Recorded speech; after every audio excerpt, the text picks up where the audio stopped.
Hi friend, good evening. This is Ravi and you watching my YouTube Z study. दोस्तों discuss करेंगे learning disability यानी कि अधिगम संबंधित कठिनाइयां। दोस्तों इंग्लिश पैथागोगी का एक मोस्ट इंपॉर्टेंट टॉपिक है और लर्निंग डिसेबिलिटी से हमेशा क्वेश्चंस आया हुआ है और जेटेट में 100% एक क्वेश्चंस रहेगा ही। बिल्कुल स्किप मत कीजिए, पूरा कॉन्सेप्ट हम आपको इस क्लास में इसका क्लियर कराएंगे। एक छोटा सा इंफॉर्मेशन है, अगर अभी तक आप मेरा जेटेट का नोट्स नहीं लिए हैं तो तुरंत मुझे व्हाट्सएप कीजिए और नोट्स ले लीजिए, बिकॉज बिना नोट्स का आप प्रिपरेशन नहीं कर पाओगे। ठीक है, तो आइए डिस्कस करते हैं। हम लोग इसमें आज डिस्कस करेंगे इसमें डिस्लेसिया, डिसग्राफिया, डिसमोरफिया, एलेक्सिया और एफेजिया। ये 5 से एक क्वेश्चंस रहेगा ही। तो पहले हम डिस्कस करते हैं डिस्लेसिया क्या है। पढ़ाई रिलेटेड जब एक बच्चा पढ़ाई संबंधित प्रॉब्लम फेस करता है, मतलब बोर्ड में अगर वहां पे लिखा हुआ है बी तो वो पढ़ेगा उसको डी, लिखा हुआ है SAW100 उसको पढ़ेगा वो WAS वॉच पढ़ेगा। तो पढ़ते समय बच्चा को जो डिफिकल्टी जो फेस करता है, जो प्रॉब्लम फेस करता है, उसके बहुत सारा रीजन रहता है। वो मे भी उसका मेंटली प्रॉब्लम है और मोस्ट प्रोबेबिलिटी ये रहता है हेरिडिटी से, उसका जेनेटिक प्रॉब्लम अगर रहेगा तो बच्चा का डिस्लेक्सिया प्रॉब्लम रहता है। तो आइए डिस्कस कर लेते हैं क्या चीज है। It is related to reading disorder. Disorder का मतलब क्या होता है? बाधित। ठीक है ना, तो ये क्या है? एक रीडिंग डिसऑर्डर है, पढ़ाई में बाधित है। इन दिस लर्निंग डिसेबिलिटी, ये क्या है? एक लर्निंग डिसेबिलिटी है। ठीक है ना, ये अधिगम अक्षमता है, लर्निंग डिसेबिलिटी है। The child has difficulty in reading, बच्चा को पढ़ने में दिक्कत होता है। Because he is not able to distinguish, मतलब अलग अलग, डिस्टिंग्विश का मतलब क्या होता है? अलग अलग करना। सर्टेन लेटर्स को, कुछ वर्ड को वो अलग अलग नहीं कर पाता है। ऑफ मेनी वर्ड्स, वर्ड्स के अंदर का जो कुछ कुछ लेटर होता है उसको डिस्टिंग्विश नहीं कर सकता है, उसको नहीं कर पाता है, अलग अलग नहीं कर पाता है। ठीक है ना, लाइक P and D।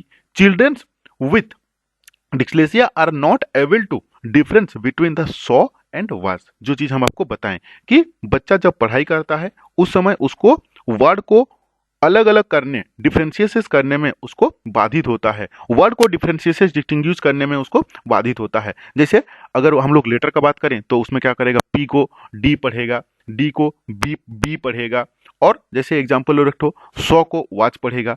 इस टाइप का जिस बच्चा को प्रॉब्लम रहता है पढ़ाई में उसको हम लोग डिस्लेक्सिया बोलते हैं। आशा करता हूं कि समझ गए होंगे और कमेंट डालना मत भूलें क्लास कैसे लगा, बहुत मेहनत से वीडियो बनता है। नेक्स्ट आते हैं हम लोग डिसग्राफिया। दोस्तों ग्राफिया से आपको समझ में आ रहा है कि रिलेटेड टू ग्राफ है, मतलब राइटिंग है। ठीक है ना, तो जिस बच्चा को राइटिंग रिलेटेड इशू रहता है, लिखित मतलब राइटिंग रिलेटेड प्रॉब्लम रहता है, सही से नहीं लिख पाता है, जो चीज वो लिखना चाहता है वो सही से नहीं लिख पाता है, उसको हम लोग डिसग्राफिया बोलते हैं। इट इज ए डिसऑर्डर, ये भी एक डिसऑर्डर है, एक बाधित है। रिलेटेड टू राइटिंग, लिखित का एक बाधित है। A child suffering from this disorder is unable to write properly, वो सही से नहीं लिख पाता है, और हिज और her handwriting can not be accurate, मतलब वो जिस चीज लिखता है ना वो क्योर नहीं रहता है, जो चीज वो लिखता है वो क्योर्ड नहीं होता है। The main reason for this is the hand, उसका हाथ के चलते ये प्रॉब्लम होता है, मतलब प्लैम प्लैम और फिंगर ट्रिप्स, मतलब उसका जो अंगुली में सही से नहीं पकड़ने में उसको दिक्कत होता है, बाधित होता है, प्रॉब्लम्स होता है। In addition this learning disorder is also due to some brain damage, अगर उसका कुछ मानसिक प्रॉब्लम रहेगा तो उस केस में भी डिसग्राफिया हो सकता है। आशा करता हूं कि डिसग्राफिया क्या है और डिस्लेक्सिया क्या है आप समझ गए होंगे। ठीक है, अभी हम लोग आते हैं डिसमोराफिया। ठीक है, डिसमोराफिया क्या होता है? बच्चा कभी कभी सोचता है कि शायद मेरा जो बॉडी पार्ट्स है, बॉडी पार्ट्स में कुछ कमी है, कुछ बॉडी पार्ट्स मेरा छोटा है जबकि फिजिकली नहीं है, वो सोचता है। इसी टाइप का बच्चा सोचता है कि नहीं, शायद मेरा बॉडी पार्ट्स, मेरा अंगुली छोटा छोटा है जिसके चलते मैं नहीं लिख पा रहा हूँ, मेरा मुंह छोटा है मैं बोल नहीं पा रहा हूँ, मेरा जीभ छोटा है मैं नहीं बोल पा रहा हूँ, जबकि फिजिकली ऐसा नहीं है, वो उसका मानसिक प्रॉब्लम है। तो ये क्या है? इट्स ए मेंटल डिसऑर्डर, ये जो एक मानसिक डिसऑर्डर है that cause a child with delusion to think that some parts of his body are too small। ठीक ना, वो क्या करता है ना, वो सोचता है, डिल्यूशन मतलब होता है सोचना, क्या सोचता है कि वो भ्रम रहता है, उसमें भ्रमित हो जाता है। वो सोचता है कि मेरा कुछ पार्ट्स जो है, he think that some parts of his body are too small, उसका बॉडी का कुछ पार्ट जो है वो बहुत ही छोटा है और इनकम्प्लीट, ठीक है ना। ही स्टार्ट कंपेयरिंग, वो कंपेयरिंग करना स्टार्ट करता है different part of his body to other people, वो उसका बॉडी के पार्ट के साथ दूसरा पीपुल्स का, दूसरा बॉडी, दूसरा आदमी का बॉडी का पार्ट से वो कंपेयर करता है, and it's effects it's learning, जो कि उसका मेंटल, इस मेंटल प्रॉब्लम के चलते उसका लर्निंग में इफेक्ट होता है।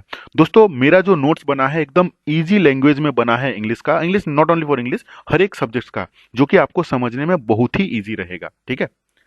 नेक्स्ट है Alexia. It is a reading disability, मतलब ये भी एलेक्सिया और स्टार्टिंग में हम लोग जो पढ़े डिस्लेसिया एक को रिलेटेड है, ठीक है ना। तो एलेक्सिया क्या है, ये रीडिंग डिसेबिलिटी है due to any type of brain damage, ठीक है। It is also called the word blindness, और नहीं तो टेक्स्ट ब्लाइंडनेस में कभी कभी वो क्या होता है, टेक्स्ट जो लिखा रहता है वो नहीं पढ़ पाता है, उसको हम लोग एलेक्सिया बोलते हैं।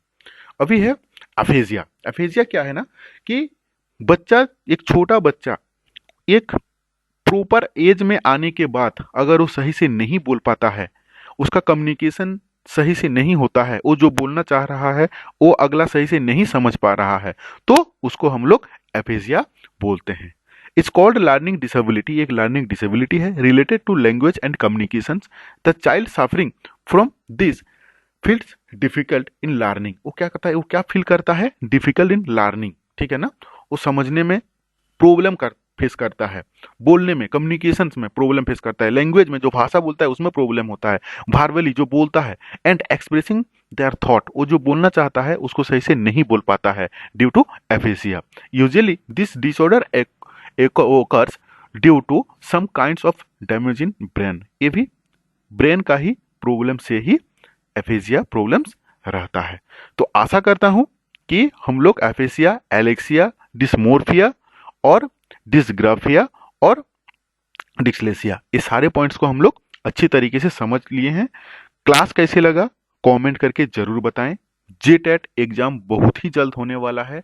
वेरी रिसेंटली एक बहुत बड़ा आंदोलन होने जा रहा है, जैसे कि आप सुने होंगे वेरी रिसेंटली आपका जेपीएससी का और बहुत सारे स्टूडेंट्स जाके आपका मोराबादी में आंदोलन किए थे, किसके लिए, कि उन लोगों का रिजल्ट को आउट किया जाए, वैकेंसी को निकाला जाए। Same thing is going to happen in Morabadi में, कि जेटेट किया जाए, शिक्षक बहाली से पहले जेटेट होना चाहिए। इसके चलते एक बहुत बड़ा आंदोलन होने वाला है।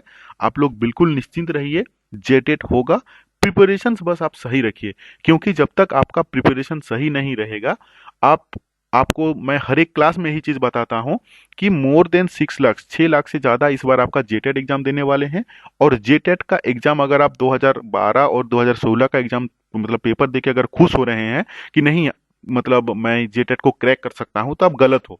क्योंकि इस बार 6 to 8 के लिए ग्रेजुएशन लेवल रहेगा और 1 to 5 के लिए मतलब +2 लेवल का क्वेश्चन आएगा। सिलेबस नहीं रहेगा, लेवल क्वेश्चन का लेवल रहेगा टफ। सो आपका प्रिपरेशन सही रहना चाहिए। दूसरा चीज बता देता हूं कि 2016 में जो जेटेट पास किए हुए हैं उनका डायरेक्ट बहाली में प्रॉब्लम होगा। रीजन यही है कि एनईपी 2020 में नया शिक्षा नीति में साफ साफ बोला गया है कि डायरेक्ट बहाली नहीं हो पाएगा।